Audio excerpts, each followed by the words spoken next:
Bonjour mon détective préféré. J'ai une nouvelle fournée d'énigmes épineuses pour toi afin d'entraîner ton esprit aiguisé. C'est parti.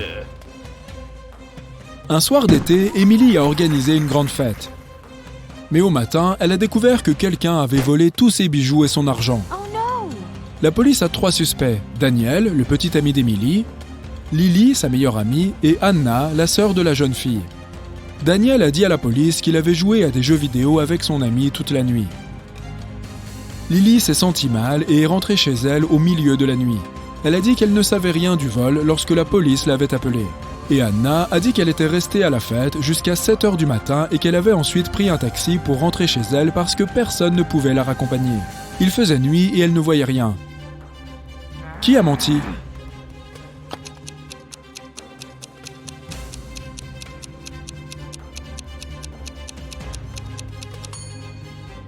Anna, à 7h du matin en été, il fait déjà jour dehors. Un jour, un célèbre entraîneur de football a disparu juste à la sortie du vestiaire. La police avait 3 suspects, et tous faisaient partie de son équipe. Brandon a dit qu'après l'entraînement, il était resté sur le terrain pour s'entraîner encore un peu. Il n'était pas encore allé dans les vestiaires. Andrew a juré qu'après l'entraînement, il était sorti dehors pour retrouver sa petite amie. Et James a dit « Quand j'ai quitté le vestiaire, l'entraîneur était encore là. » Qui est responsable de la disparition de l'entraîneur ?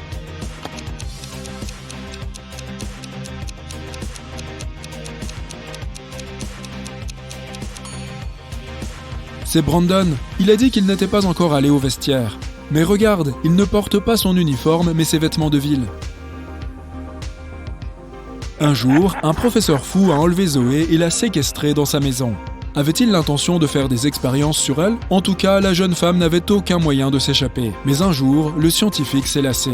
« Tu devras me préparer le petit déjeuner demain. Si cela me plaît, je te laisserai partir. Sinon, personne n'entendra plus parler de toi. » Le matin, Zoé est allée à la cuisine et a commencé à cuisiner.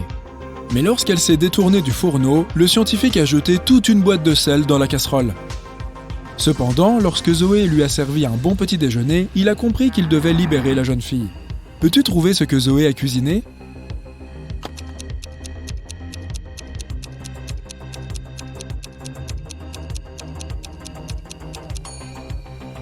La fille a fait cuire des œufs à la coque.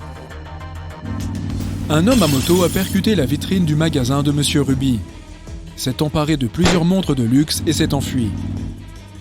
Lorsque la police est arrivée, Monsieur Ruby leur a dit qu'il était presque sûr qu'il s'agissait de son neveu, Patrick.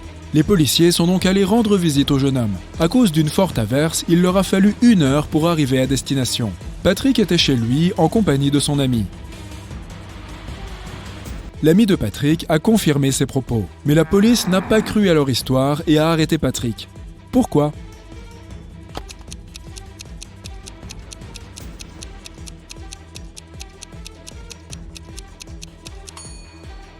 Le casque de ce type est accroché à sa moto. S'il était là depuis la veille, il serait déjà rempli d'eau de pluie.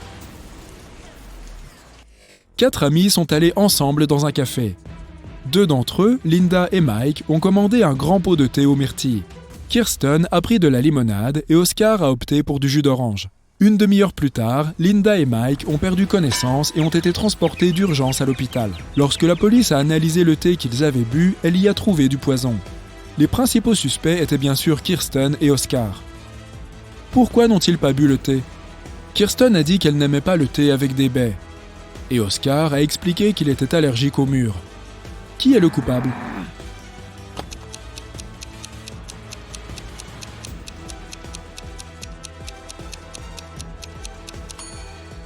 C'est Oscar. Il a dit qu'il était allergique aux murs, mais le thé que ses amis ont bu était à base de myrtilles. David travaillait sur un chantier de construction. Un jour, quelqu'un l'a attaqué et l'homme inconscient a été transporté à l'hôpital.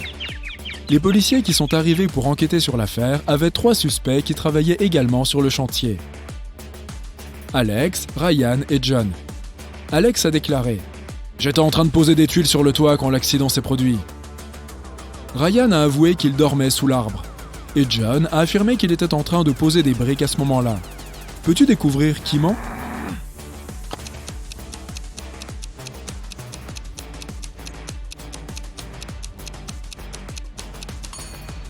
C'est Alex qui a blessé David. Le bâtiment n'a pas encore de toit. Il ne pouvait donc pas y poser des tuiles. Tu as acheté un joli petit lapin dans une animalerie. L'animal peut se reproduire tous les 2 mois et à chaque fois, il mettra au monde 5 bébés. Combien de lapins auras-tu en un an ?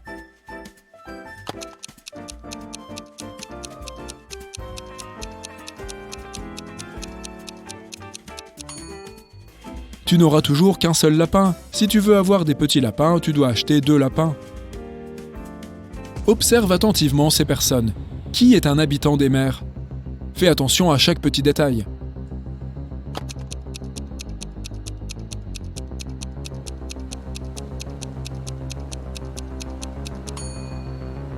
C'est le gars à droite. Regarde, ses mains sont palmées. Allison a remporté le gros lot de 1 million de dollars lors d'un jeu télévisé. Mais une fois le tournage terminé, il s'est avéré que l'animateur de l'émission avait disparu, en même temps que le pactole. La police a réussi à se connecter à l'ordinateur de son bureau. Ils ont vu que l'animateur avait envoyé ce message à sa petite amie.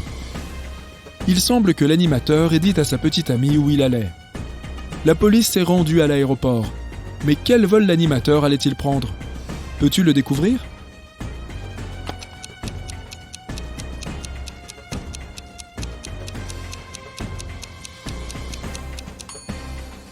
Voyons voir, les 2 premières lettres de Atlas sont AT.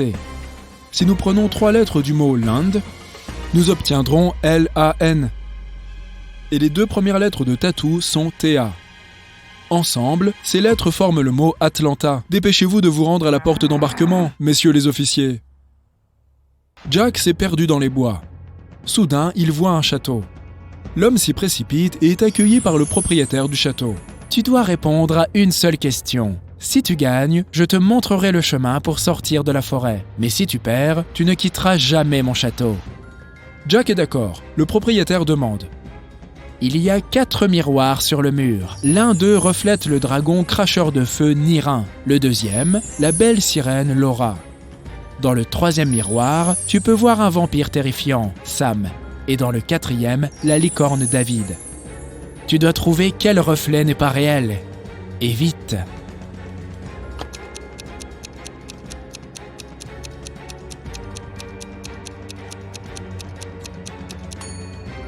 Le reflet du vampire Sam n'est pas réel. Les vampires ne peuvent pas se refléter dans les miroirs. Un homme d'affaires est arrivé à son bureau après un long voyage et a découvert que des documents importants avaient disparu de son bureau. Il a immédiatement appelé la police et un détective est arrivé peu après. Après avoir interrogé tous les travailleurs, il a dressé une liste sur laquelle figuraient 3 suspects. Il s'agit d'Emma, la comptable, de Sophia, la réceptionniste, et de James, un directeur commercial. Mais chacune de ces personnes a affirmé qu'elle n'était même pas entrée dans le bureau de l'homme d'affaires. Pourtant, il n'a pas fallu longtemps au détective pour comprendre qui mentait. Peux-tu faire la même chose ?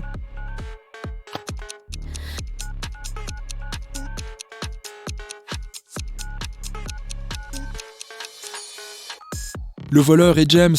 Les 2 femmes portent des talons hauts dans le bureau, mais les traces de pas sur le sol sont manifestement laissées par des baskets. Tu me jettes quand tu as besoin de moi et tu me ramasses quand tu n'as pas besoin de moi. Peux-tu comprendre ce que je suis ?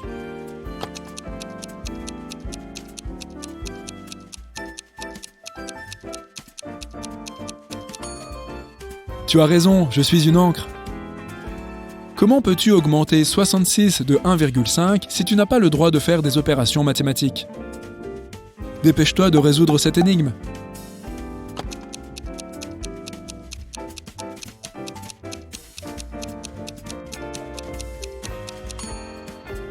Mets 66 à l'envers.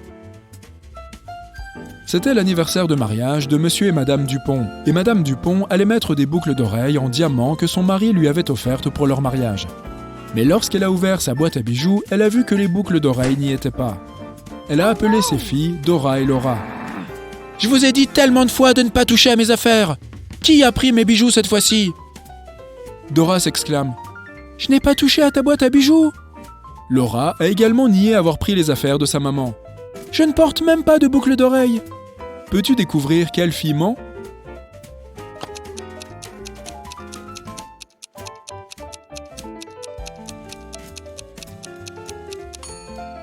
C'est Laura qui a volé les boucles d'oreilles. Sa maman n'a pas précisé quel bijou avait disparu.